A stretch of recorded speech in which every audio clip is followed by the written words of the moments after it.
السلام عليكم ورحمة الله وبركاته. أعوذ بالله من الشيطان الرجيم. بسم الله الرحمن الرحيم. الحمد لله رب العالمين والعاقبة للمتقين، والصلاة والسلام على رسوله الأمين محمد وعلى آله وصحبه أجمعين. اللهم وفقنا لما تحب وترضى من القول والعمل والعقيدة، واجعلنا من الذين يستمعون القول فيتبعون أحسنه. اللهم آتنا أنفسنا تقواها وزكها أنت خير من زكاها، أنت وليها ومولاها. الله ذو الجلال تبارك وتعالى barçamızın etken taatı, ibadetlerimizi ve hayrat-ı ihsanatlarimizi ve din-i diyanet yolunda çeken rahmetlerimizi öz azamatlı dergahında kabul ve makbul eylesin. Battı yaranlar, 4400 yaşan Lokman Hakim'in başı kara kuma battı yaranlar. Lokman Hakim ki 4400 yaşaptır ama o da yerin aşağına giriptir. Görk bedevli ağır kürüzlü Rüstem'in acal celavından tuttu yaranlar yakasından. Yusuf'un arzusi Yakup yanında, söygüsi bağrında, derdi canında, kimin kadrı bardır çarxın yanında, Yusuf'u kul edip tattı yaranlar. Bu çarxı zaman dünyanın yanında kimin arzaşı var? Hatta yüzü peygamber yalaklar da zaman onu da kul edip sattı. Alime hükmeden İskender Sultan, acalın derdine tapmadı derman, tahtını yel çeken hükme Süleyman, kalmadı dünyada öttü yarallar. 313 mursel kalmadı biri, Hana Asif Süleyman'ın vaziri. Asif ibn Berhiya olukun avliyalan bir ki Süleyman Aleyhisselam'da vaziri ve ne kadar ha kudreti varmış. Hani şol Asif dünyadan geçti. Hani ol hak Resul Hak'ın öz şiiri hemmetin kara yer yuttu yarallar. Mahtum gülü aytiyar kafil oturman. Müslüman da vallahi her kim olsa gidiptir dünyadan. Gafil geçirme bu dünyanı. Kılca cani uzin gayga batırmam. Yalan seni hasret bilen ötürmem. Bir fasıl devrandır öttü yarallar. Gelelim mübarek tefsirimize. Bir gece inşallah Sure-i Maun'un 5 ayetinin tefsirini aydıp da eştirir. İnşallah kalanı inniki hafta koyuyor. Karışan bir Sure-i Maun'u tilavet edip verir. أعوذ بالله من الشيطان الرجيم. بسم الله الرحمن الرحيم. أرأيت الذي يكذب بالدين فذلك الذي يدع اليتيم ولا يحض على طعام المسكين فويل للمصلين الذين هم عن صلاتهم ساهون الذين هم يراءون ويمنعون الماعون. صدق الله العظيم. Selamet bol. Sure-i Maun Mekke-i Mükerreme'de nazil olan suralan biri. Öyle de 7 ayetten teşkil tapıptır. Ama onun tercümesi Bismillahirrahmanirrahim. Era'eytellezî yukezzibu biddin. Ey Muhammed sallallahu teala aleyhi ve sellem, ayetin gördün mü? Ol bir adamı ki kıyameti tekzip etiyadi. Fezâlikellezî yed'u'l yetim. Hudaý Teala men özüm aýdyn şol adamy. Ol bir adamdır ki yed'u'l yetim, yetimi qawya diýär ýanyndan. Ve la yahuddu ala ta'amil miskin. Ve miskinin taamına taam vermege heveslendirmeyadi. feveylul lil musallin. Namaz okuyanlara veyl bolsun, azap bolsun, dawdak bolsun. Naforum namaz okuyanlar? Ellezine hum an salatihim sahun. Ol bir bendeler ike namazlarına sehlengari etdiyadılar. Ellezine hum yuraun. Ol bir adamlar ike riya etdiyadılar. Ve yemna'unel ma'un ve hemsayilikta berişmeyi men etdiyadılar. Amma bu suranın sebebi nuzuli Müslüman doğallar. Ebu Cehil kafirlerin birisi, özü de Serdar-ı Kureyş kafirlerin arasında bir Ebu Cehil'in yanında bir yetimin algısı varmış. Dedesi ayrılmaka şu Ebu Cehil'in doğusu olan son ey Ebu Cehil men malımı tamam mülkümü sana veriyen şu oğlancığım men dünyadan geçemden sonra oğlancığım yanına gelenle malımı şuna ber tevil ber dipteni şu forum bir nefer mal tapşırıp gidiptir Ebu Cehil'in yanına. O oğlan neyse vaktinden sonra hiç zat imanı tapmani aş susuz hatta fecaehu uryanen ol kafirin yanına Ebu Cehil'in yanına eğinmeşsiz halatta yalangıç halatta Ebu Cehil'in yanına varıptır. Ey Ebu Cehil dedemin o ikiden malından bermana diptir. Heyvara aç hiç zat imana dadım yok diptir. Sonra ol zangar ol kafir havuk koyveriptir şuna oğa. Var git diptir dedem koyun zadı yok men yanımda ne dip yan. Sondan ol oğlan ağlamanı duruptur yetim. Bir gece inşallah iki mevzunun üstünden gurrun eder. Birası yetimin hakkında, bir de namazın hakkında. Yetim ağlamanı duruptur. Ebu Cehil'in teoriyonunda da bir neşte başka da kafirle varmış. Bula da yani Peygamberimizin maskara etsek bolup istihsa suratına aydıptırlar, hey oğlan deyiptirlar, git Muhammed'in yanına sallallahu aleyhi ve sellem, git Peygamberin yanına, şollarını sana kömek eder deyip, yani onun maskara etme suratına iyi veriptirlar oğlanı. Yetim barıptır Peygamberimizin kapıdına. Ya Resulallah, şeyle dedem dünyadan gitmeke bir neyse miktar pullarını Ebu Cehil'in yanına amanet koydu. Indi men barıp dilemde bermeyen otuy ya Resulullah sen eger bolsa şolma alıp berasın deyiptir. Peygamberimiz yor oğlum deyiptir. Kimden Ebu Cehil'le? Yor barayıl deyiptir. Ebu Cehil'le Serdar-ı Kureyş hiç kim ona varıp haber atıp bilmeye, hatta öz hakkını varıp sonra alıp bilmerlemiş Ebu Cehil'le. Sondan yetimin elinden tutup barıptır Ebu Cehil'in yanına. Yankı adamla da hem bizi Peygamberimizin iyidinde gözleşi otuyla alan Ebu Cehil bilen aralarına bir bahsi olur, cedeli olur, alan vuruşurlar, falan, hay ve hay eder, vuruşur deyip hem bizi de uyuşu otuyla vuruşukla bir vuruşu.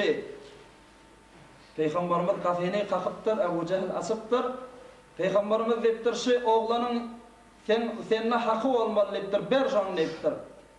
Sonra Ebu Cehil beduneyin ki bir bahsi etsin, bir cedeli etsin, bir cengali turutsun, barakanı öyünden ne mi malı olsa berip koyverttirme ya Resulullah deyiptani. Kiple bilmektir. Peygamberimiz malı yetimin eline veriptani, boluya sağman var deyip hoşloş kaydıptır. Adamlı ansa oluptur. Ebu Cehil Peygamberden korktu ha, ey o Serdar-ı Kureyş, nezir olli kiple bilmedi ha, barıptırla yanına, ey Ebu Cehil korktun mu deyiptirler. Ebu Cehil deyiptir, men Peygamberin ödünden korkamak deyiptir. Yöne Peygamber kafin ağzına gelenle iki gerşinle iki tane heybetli rahatlı otuydu. Elinde de bir nayzala vardı. Eğer men bir falan pazır etsekten olmuşsa doğru neyde gelip bana sokacaktılar, bana karşıyın dürtecektiler. Sondan korkup kiple bilmedim deyiptir. Feriştedir, imdadı gaybidir, hulası Peygamberimizin iki gerşinle, mübarek gerşinle otuyu Ebu Cehil kiple bilmeni beriptir. Eraitellezî yukezzibu biddin. Hudaý Taala Ebu Cehil'e ayet ya.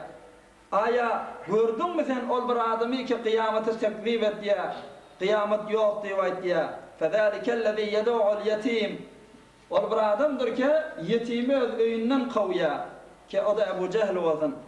ولا يحض على طعام المسكين وقريب قثرا طعام vermege halkı heveslendirmeye öde vermeye başka halkı da heveslendirmeye vermeyin diye. Ama Müslüman doğalla hem Kur'an hem de Peygamberimizin mübarek hadisleri şu yetimin hakkında beterkendir. Yetimin öz hürmeti ve öz filağı ve şunu filağının barasında hem hadis hem Kur'an kan ayetler ve hadisler badır Müslüman da valla. Birisini Peygamberimizden aydar olsa an Malik ev İbn Malik radıyallahu teala anhuma an النبي sallallahu aleyhi ve sellem قال من ضم يتيما بين مسلمين في طعامه وشرابه حتى يستغنى عنه وجبت له الجنة البتة رواه أبو يعلى والطبراني وأحمد بإسناد حسن. Peygamberimizin mübarek sözü her bir adam bir yetimi yani öz kucağına alsa yemesine, içmesine, evin başına şonu boyun alsa hatta yestagna an bayetse şonu başka halkın niyazmen etmese özü gözlep dursa fark etmeye öz öyünü götürüp saklasın ya öz öyününü saklasın yöne harcıdın berip dursun. Müslüman doğulla öz aramızda kendir şu mesele doğunun ayrılıptır, dünyadan geçiptir, oğlan uşağı yetim kalıptır.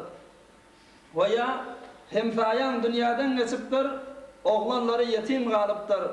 Veya ovada tanış bilişimizde hükmen vardır, dost, yar, dünyadan geçiyor küçük oğlan yetim kalıya.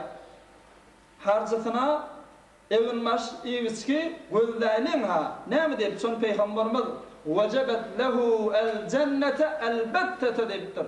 Hükmen şol adamı cennet var deyiptir. Bir yetimi öz öyünde saklap olsa o ya da öz öyünde gidiver deyip de harcısını berip dursa Peygamberimiz ona hükmen cennet var deyiptir. Cennet bilen kuşlayar deyiptir. Biz öz aramızdaki yetim oğlanları filaylin ve ikram edelim Müslüman da valla. O ne mi deyip? Çünkü şımada çelli her bir adam ki yetimi filaptır, yetimi ikram ediptir, Huday da şonu filap ikram ediptir, şonu mukram ediptir, muhterem adam ediptir. Ama her kimi ki fark etmeye hatta avliyalardan, hatta peygamberlerden her kimi ki yetimi de yani horlan olsa Huday da şonu horlaptır ve zillette koyuptır. Ya şu dünyasında veya ahiretinde. Ve unvanı misal aydar olsa kav dikkat edin.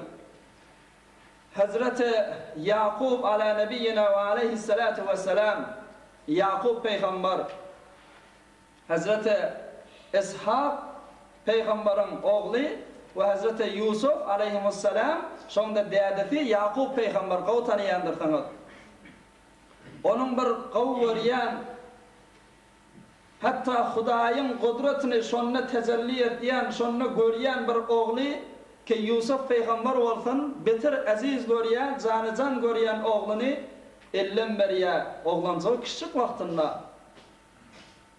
Nasiha vaktlar Yusuf peygamberin izinine gidiye, hatta Mahtumul İşan nemi diye, men Yakubem ahuzari çekem Yusuf diye, gözlerimden kanlı yaşı döküm Yusuf diye beter kavuryan oğlu olansan hatta ol oğlu küçüklüğünde peygamberlik bilen boşlanan oğlu olansan hatta ena atasını hemme doğanlarını özüne secde edeceğini de yani dişinde gören oğlu olansan Yakup peygamber beter kavuralmıştık Yusuf aleyhisselam'ı öz oğlunu gözlerimden kanlı yaşı döküm Yusuf diye Yakup aleyhisselam Yusuf aleyhisselam'ı yitirenden sonra beqadri ağlaptır, beqadri göz yaş ediptir.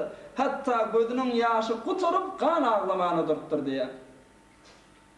Yitti Yusuf gelmez haber, turup ağların her seher, kal'a şehir söküm Yusuf diye. Mahtumul İşan Yakup aleyhisselam tarafından koşuptur şu koşkini. Edamet sabba Ulasa yüzüp yetti deyip her dangdallı turup ağlardım. Şehir ova yüzüp zannip gözlerdim. Ken tarihte işleyendirsanız kıssasını hatta begadrin ki ağlaptır iki mübarek gözler kör olupdur Yakup Aleyhisselam'ın. Ve sonra yani o bir yeni kavvaryan Binyamin diyen oğlu değilinden gittiya. Begadri zezirli var ya Yakup Aleyhisselam, begadri kıyınçılıklı çektiye peygamber buladırada. Bir gün 30 yıl geçenden sonra Müslüman da valla. Huday Teala vahyet ya ey Yakup Nebi aya bilyan mi şu kadar kıyınçılıkta çekip yan, şu kadar zezirde gelip yan ne misin bolyalığın bilyan mı deyiptir. Onda ibar Hudaya sen kavulyan men bilemaz deyiptir. Onda 30 yıl bundan önce öz oğlan şoğun hemmeci öz yanında gidip veren vaktında şonna yani bir koyunun damağın sallanır. Bir koyun öldürdünüz, onun etini de öz aranızda hanıvadan içinde hep pişirip de kavudip de iydiniz, şu moğa sizin aranızda bir yetim geldi deyiptir. Atası dünyadan geçen bir yetim oğlan aranızda geldi deyiptir. Özü de katı ağaçtı deyiptir. Hatta bir rivayette şol yetim oğlan aradı demiş. Ağlaçarına varıptır bir zattiler. Bu muteber gurrun Müslüman da valla Mukaşifetul Kulub diye İmam Gazzali'nin yazan kitabı bir berde bir yalan gurrun ya belki oğlanı koymamak kıssa o zatlar kitabında yazmıyor. Bir muteber tarihte bunun gurrunları diye. Şol yetim gelenine ehmiyet verilmedi, fiilanmadı, ikram edilmedi. Şol sebeple men de sen horladım, men de sen şu formda yani kıyınçılıkta sakladım ey Yakup deyiptir. Huday Teala ol peygambara şey deyip aytıptır. Ama inni eğer oğlun gerek bolsa bar näşdäni dawardaýany damagyn çalla kowatda sadaka etdi tamam owadaky yetimlere, miskinlere, garip fukaralar çağırdı şolara sadaka ver oğlun öwrülük geler dipdir. 30 ýyldan sonra musulman da valla. Sonra da iki oğlunla bilelikde tapya. Çobini yetimi serefkende piş Hazreti Sa'di aleyhirrahman diye ehl-i sünnetin ulukun imami ve şair buzurgvari Çobini yetimi serefkende piş mede buse berruy ferzend khiş ala ta negariyet ki erşe azim belarzet hemi çün begariyet yetim. Bir moğa bir yetimi görsem Çobini yetimi serefkende piş narahat bolup atasını yitirip gören yetimi görsem mede buse berruy ferzend khiş öz oğlumdan öpama okşama deyiptir şu yetimin gözünün önüne. Bir atasız yetim oğlan gidip ya şun gözünün önüne öz oğlumdan okşuk alama deyiptir. Öz oğlumu okşap, kucaklap, sifalap, birdat edama deyiptir. Ta ki bir vakt oğlancığın yüreğine düşüp vah ola oğlan keyfet diye atası onu okşavati, atası onu kucaklavati deyip men atam yok deyip yüreğinde bir narahati gelip de ağlamasın deyiptir şair. Ela ta ne geriyet? Birden ağlamasın, ağladın hem bolya. Ki arşe azim belarzet son hemi begariyet yetim. Ol arş, arsamannaki näçe mün ferişte götürüp duran arşı yetim ağlarını titremeni duruyor diye. Lerze durmanı, lerze giriye vakti ki bir yetim ağladı deyiptir. Biz şu şairin İmam Sa'di aleyhirrahman'ın aydışına göre yetimin malını, hakkını almak berdi dursun veya bir kep bilen, bir tereke söz bilen onu incitme berdi dursun hatta evinde bir eksulemeli etmeliler tayin ki şuna rahat olmasın. Katı havardar olayım yetime ihanet etme ve hakkını ime varıtta. Sonki yetimi Huday fiilaptır musulman da valla. Yetimi Huday hurmat beriptir, ikram ediptir. Hatta yetimi fiileyşinin hakkında bir qav misal. Katı günahkar adam varmış bir ovada. Öyle de hemme günahları muhtala bulan.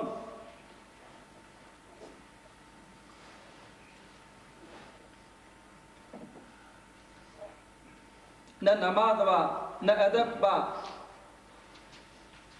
Ahirette belli tutulacak o cehennemi adamlan vermiş. Bir gün mon öyüne bir yetim gelipdir.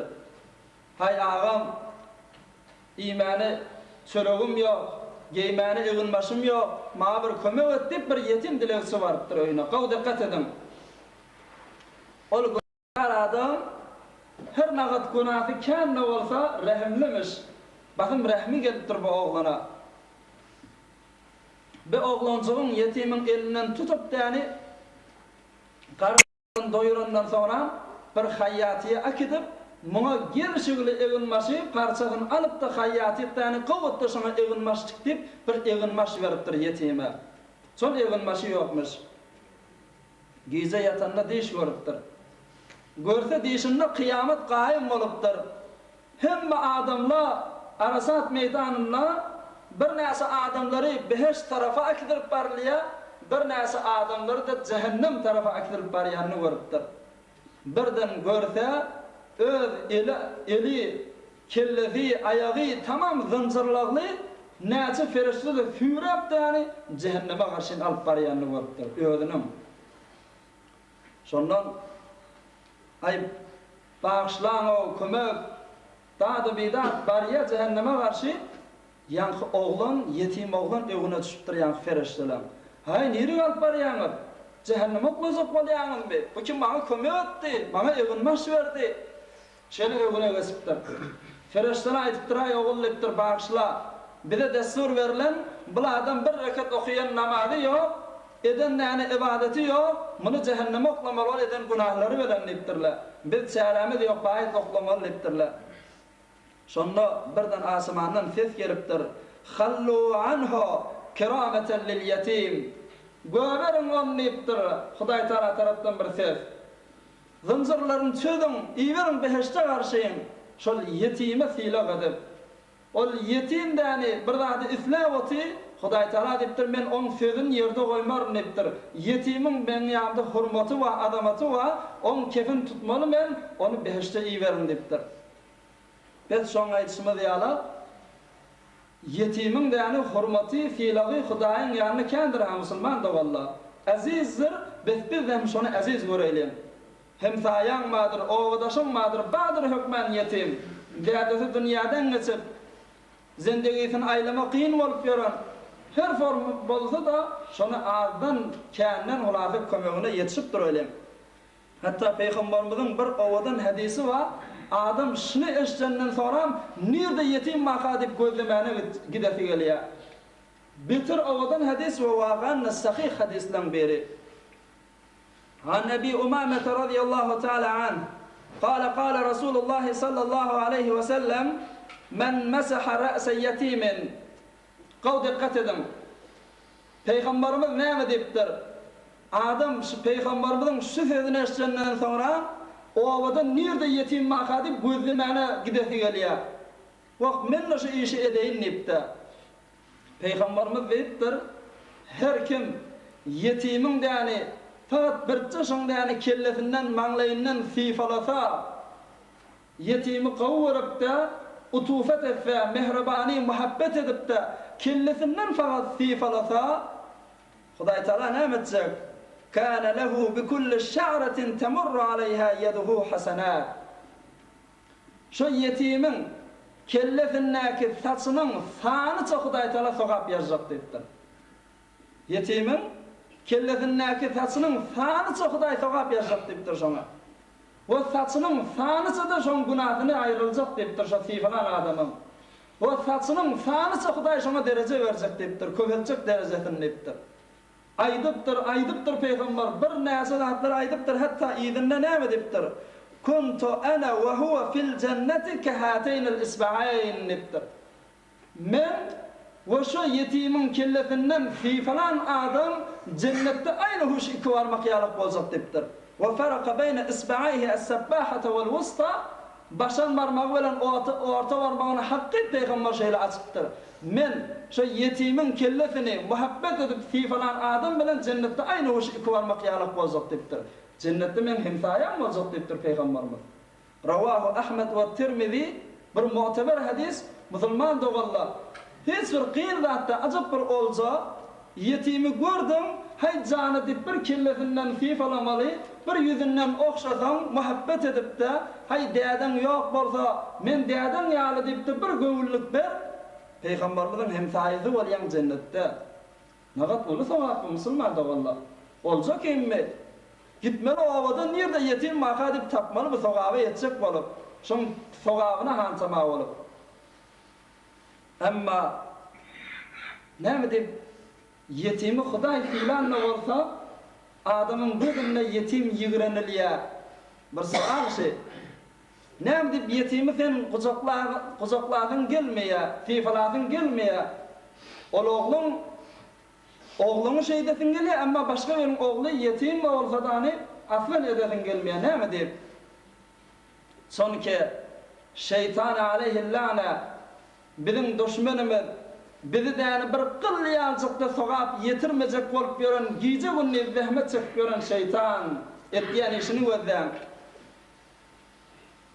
Bir gün İsa ala nebiyina ve aleyhissalatu vesselam İsa peygamber öz öýünden çykyp taşaryp barýanmyş. Şonda birden ýolda görse şeytan gelýänmiş aňyrdan. İki elinde de birden götürüp barýan bolmaly.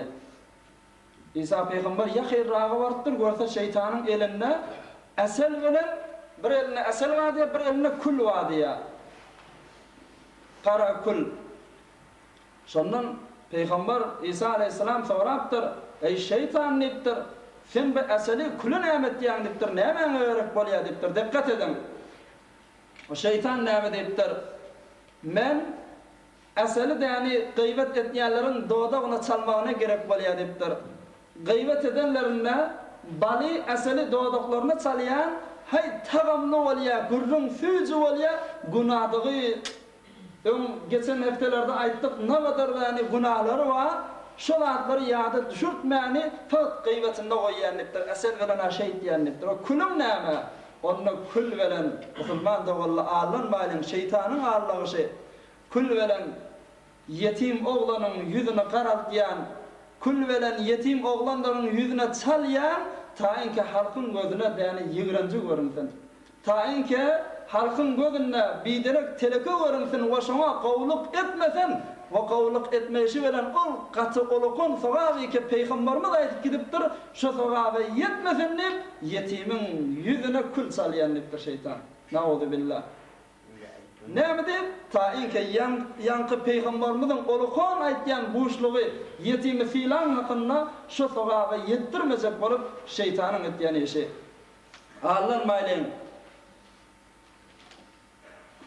Biz yetime gaty filamaly bolly, muhtaç bolsa kömegine ýetmeli bolly. Iwiskede egin maşynda we mederse okuyan bolsa medersesinde kömek etmeli bolly. Gatı bellemeli adamız. Ama yine de bir bellemeli adamız. Şularda aytmak münasip. Öyde mesela sen serperest hanavada bolýan elinde bir näştany ayallygyn galypdyr. Hala dünýäden geçipdir. O ýa-da ýaşy ulamyş hulasa serperest hanavada öýe çörek götürýän senmişiň. Elinde de bir näse däne ayallygyn var. Şonuň iwisketini gözleme, şonuň evin maşyny gözleme, şoňa terbiýet berme peýgamberimiz näme dipdir? Gowy dikkat edin.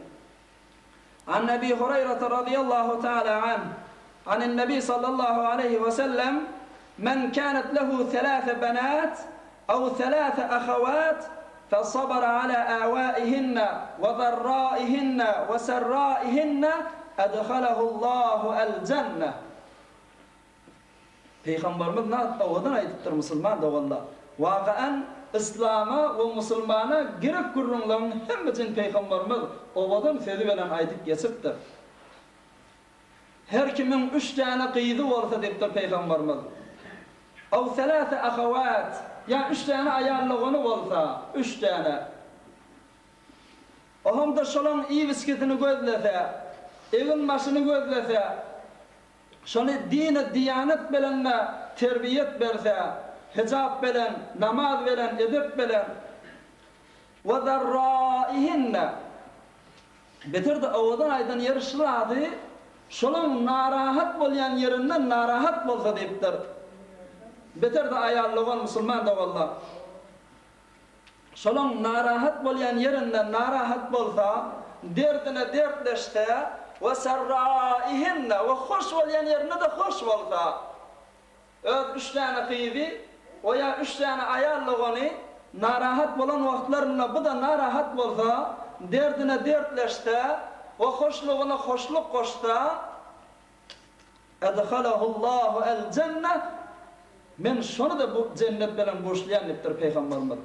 Öz ayarlığının gayrı kesle, öz kıyığın amma muteessefana ay Hasan gider karşı bizden rahat bizi Hasan rahat eder karşı bir näçe bir bolmasak gurrunlar kesen Hudaý Taala sana tawfik beripdir serperest hanawada edipdir çörek sen gelin bilen gelýänmiş sen sebepli gelýänmiş sen başarsan ikram etdipdir Peygamberimiz ajyp olja elinde gelip ya ta baxtoyny baryansa yankı şertne bilen ki dini diyanet bilen İslam bilen namaz ve hicab ve edep bilen terbiyetini ber edhalahullahu el cennet Hudaýdan cennete salar dipdir Peygamberimiz. Hoş bolan wagtynda sen hoş bol, narahat bolan wagtynda sen narahat bol. Hudaýdan cennete salar dipdir Peygamberimiz. Amma sahabalar içinden biri turupdyr ya Resulullah. Aw ithnayn ya Resulullah. Sen ya Resulullah aýtdyň 3 tane ayarlygan edin, 3 tane kıyız edin. O bir neferin 2 ayarlygyny bolup da şonu da yani qawy eklep, qaw beklep terbiyetini berip, harcını berip saklap berse ona näme wagtdyr? Peygamberimiz aw ithnayn dipdir. 2 ayarlygan bolsa fark etmeýär. Qawy gözlese terbiyetini ve iwisketini ve harcını qynanmanjyk begenip hoş bolup da berip dursa ona da cennet bar dipdir. Sahabalar yine bir sorupdur. Aw wahidatan ya Resulullah. Ya Resulullah bir näçelen bir ayarlygan bolýar. O şonu gözlesen näme sowappa? Peygamberimiz dipdir aw wahidatan. Bak bir däne de bolsa, ihlasyn kamil, terbiyetin yerine yetigli, çyn tüs yürek bilen näni, aýşyny İslam bilen edep bilen, hicab bilen, iwiskitine bol ederin inşallah, hicabyny, namazyny qaw ederin ve jamaa ve bir adama, qaw arasy adama täwil berir, şo niyet bilen saklap berse, ona da cennet bar dipdir Peygamberimiz. Mübarek sözdür, gaty qaýym billaýlen. Amma geçeýlen soňraky aýetlaryň tefsirine. Fewailul lil musallin ellezine hum an salatihim sahun. Bir ayet berike insany lerza goýýar. Wail bolsun namaz okuyanlara. Ol bir namaz okuyanlar ike namazlaryna sehlengari etýärdiler. Mun näçe däne tefsiri var. Bir näsele diýe namazlaryny sehlengari etmek diýdigi, yani bir okuysa bir okuýmaýar. Hoşu gelse okuýar, hoşu gelmese okuýmaýar. Ve ya da bir muşkul düşenne gaty kynçylyga giriftar bolanlar okuýar, bolmasa okuýmaýar. Ya beter awadan aýdylan suraty şoň sogabyndan nahantamada o ya da okuýmasan günahı badip ondan da gorkana. Fakat yani şu musulmanyň arasynda ýaşap ýan okuýmasan awraýym gaçsa falan şo zatly sebepli okuýp ýa. Fewailul lil musallin. Hudaý Taala dipdir olary cehennem bolsun. Onun namazy özüne de yarasyn. Bana gerekden dipdir Hudaý Taala. Gaty adamy lerza goýan görýän musulman da walla. O ýa-da ikilenji aýdylýan tefsir namazy okuýarlar, amma namazlaryny qaw suratynda okuýanlar. Rukusi, secdesi, tafagy, okuyan subhanekati, okuyan elhemi, ettehiyyati, näme belli değil. Yok. Hudaý Taala o namazda bana gerek değildir. Havasyny jem edip, oğudun suratynda okuýan dipdir Hudaý Taala. Peygamberimizin bir iki tane hadisi şu mawratlarda qaw dikkat edin. Qala an-nabiy sallallahu aleyhi ve sellem: "La yekun ahadukum kel kelbis su in khafa amila walakin ajr as-su in lam yu'ta ajran lam ya'mal.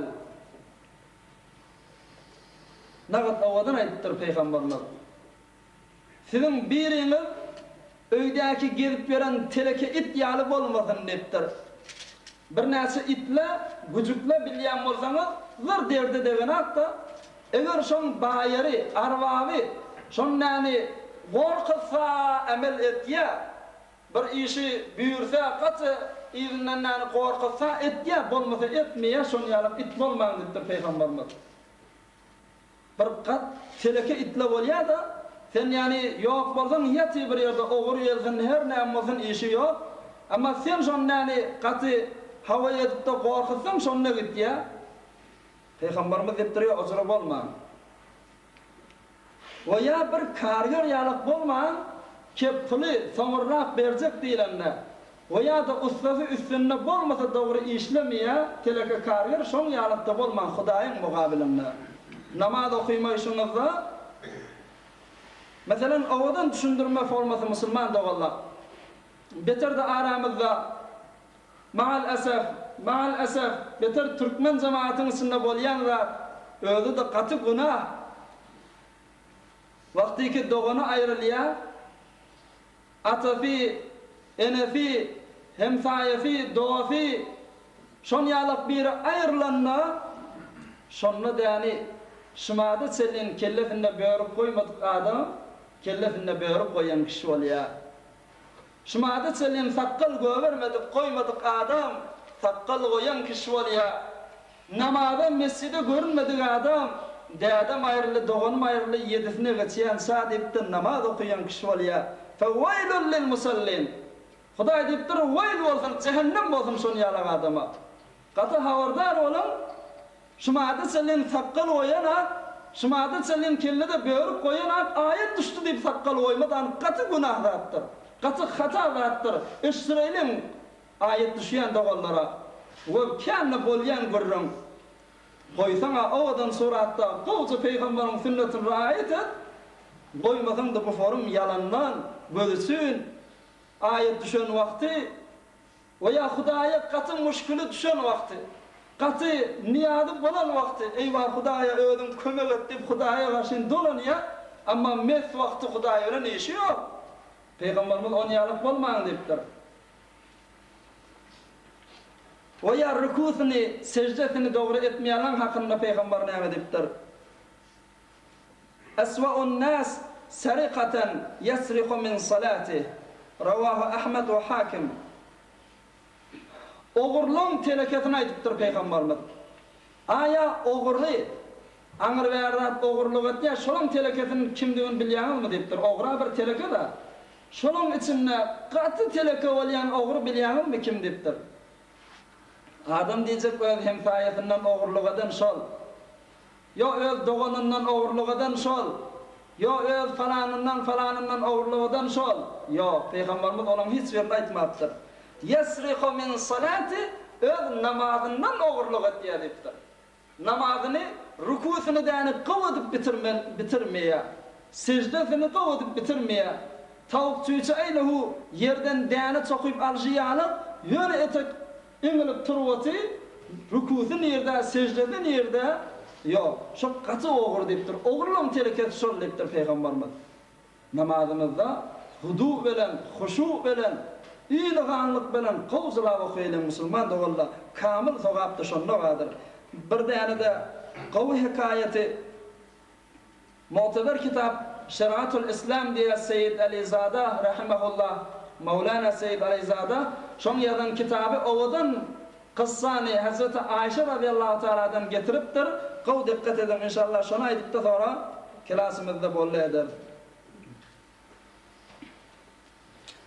Hazreti Aýşe radiyallahu ta'ala anha Peýgamberimiziň däni zenanalarynyň biri we jemiýe ummeti musulmanyň ejesi nänefi bolan umme müminin Hazreti Aýşe Siddiqa radiyallahu ta'ala anha. Ol bir gün yatan wagtynda diş bolupdyr. Dişinde görse däni kıyamet gaýym bolupdyr. Kıyamet bolup da meydan terazi da kurulupdur. Hemme kışın sogabi günahı çekilip diye. Şonda Hazreti Ayşe görüpdir, öz bir boydoşu hemsayeti tanıyan denanalarının birinin sogap bilen günahı çekilip diye.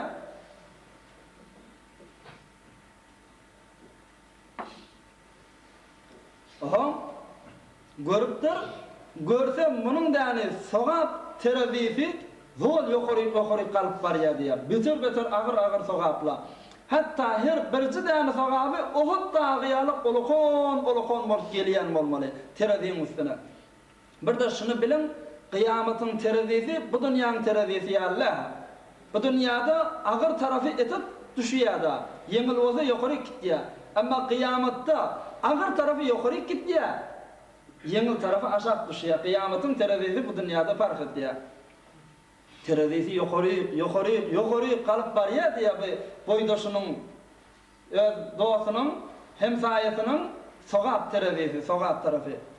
Şondan turupdur Hazreti Ayşe ve bu zenana öz göryen zenanamız izafa etken sogabı yok, şon görünüp duran bir izafa öyden çıkmanı namaz okuyup yatan nel veya piyada hazırdan nel bir zatta bu neme etken işi bolmalı serriyanı şonu ben sorayın, men ne edeyim deyip gidip şondan soraptır. Qav dikkat edin.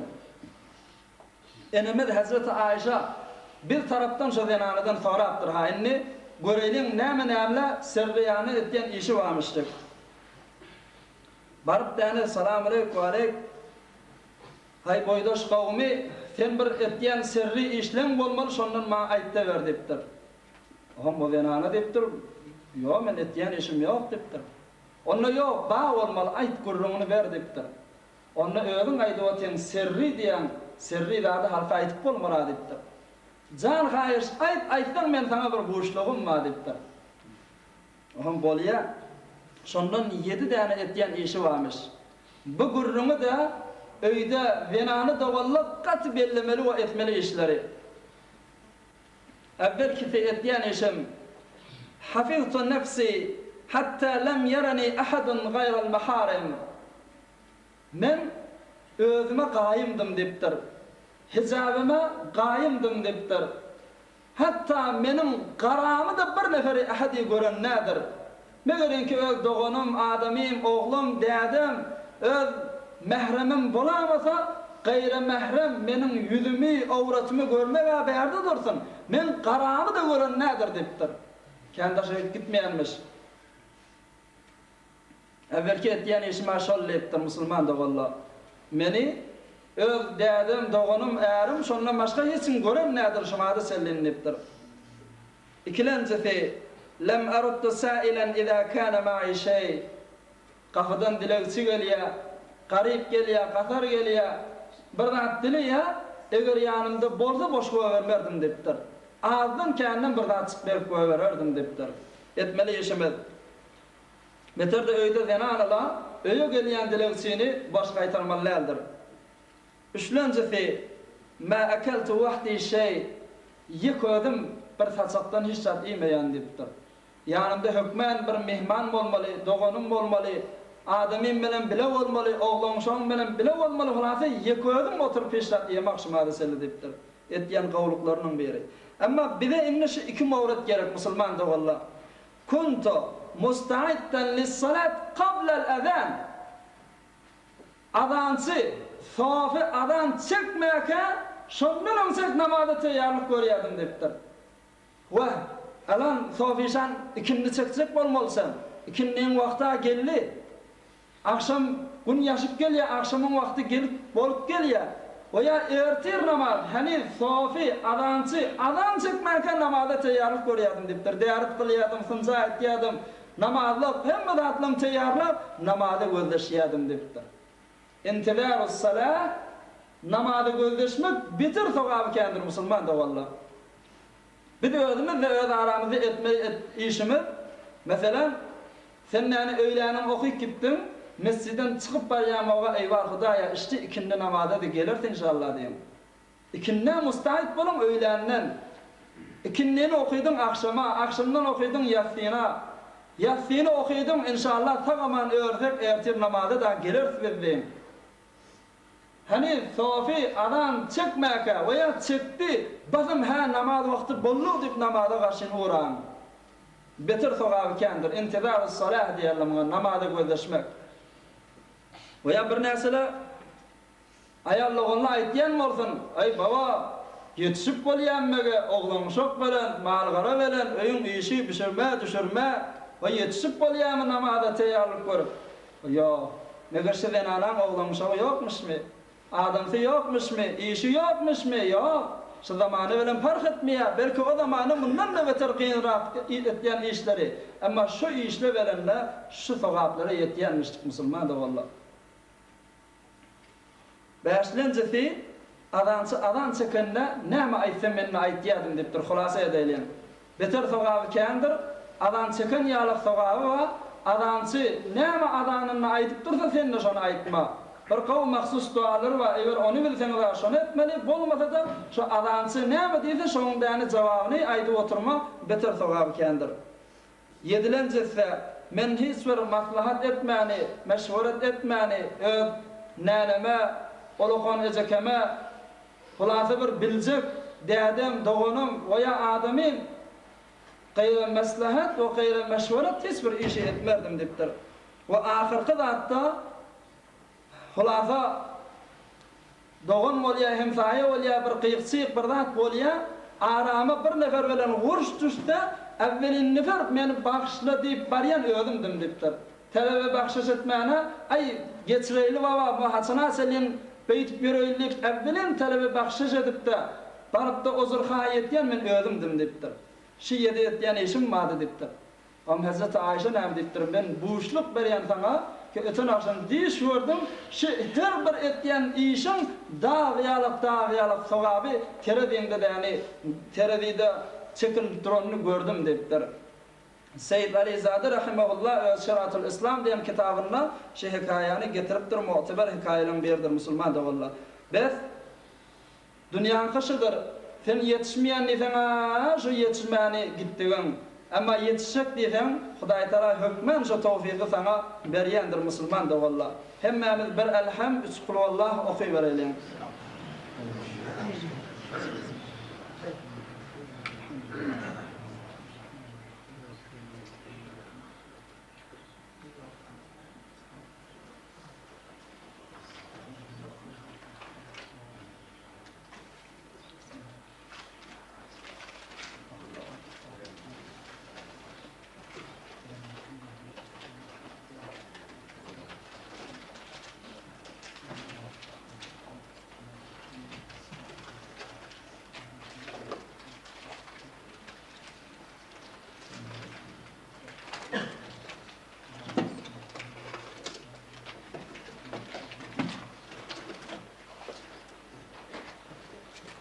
سبحان ربك رب العزة عما يصفون وسلام على المرسلين والحمد لله رب العالمين. دعم الله آمين. اللهم آمين. اللهم آمين. اللهم آمين. آمين يا رب العالمين. اللهم آمين. آمين يا الله يا رب العالمين. Haw bereketli ýagynyň hakynda, meriblen hakynda, muşkully dogullyň hakynda inşallah dualaryňda goşa berin. Amin. Amin ya Allah ya Rabbel alamin. Amin. Ya Rahman ya Rahim. Allahümme amin. Berahmetke ya Erhamer Rahimin. Bir lahza cemaatla sadakaları da yani berli otu Allah Teala kabul etsin. Ondan başka da özümüz görüp otuňyz faaliýetli bolup otu elhamdülillah. Savti taraftan veya tasviri taraftan veya muhabbetani becerme hakkında kademe doğalla vakaan çın yürek bilen, tüy ahlak bilen rahmet çekot illa Hudaý Taala hemmetinden kabul etsin ve öyde de oturup inşallah şu kelasın hakkında şu bereket tapsın, devam tapsın, كانت جوالة توفيقة قلت النبتة دعاء edip otuyla olan da dualarını Hudaý Taala kabul etsin. İnşallah şu hademelere, şu sadaka berýärlere, şu dua etýänler hakynda hemmesinin hakynda da inşallah Mevladymyz dua eder biz tüýs ýürekden amin diýeriz. Allahumme amin. Hayda. Bismillahirrahmanirrahim. Allahümme salli ala seyyidina وتقضي لنا بها من جميع الحاجات وتطهرنا من جميع السيئات وتنفعنا بها كل حياة وتحنك على كل شيء. اللهم افتح لنا بالخير أول خير آخر خير ظاهر خير باطن خير فالله خير حافظا وهو أرحم الراحمين برحمتك يا أرحم الراحمين.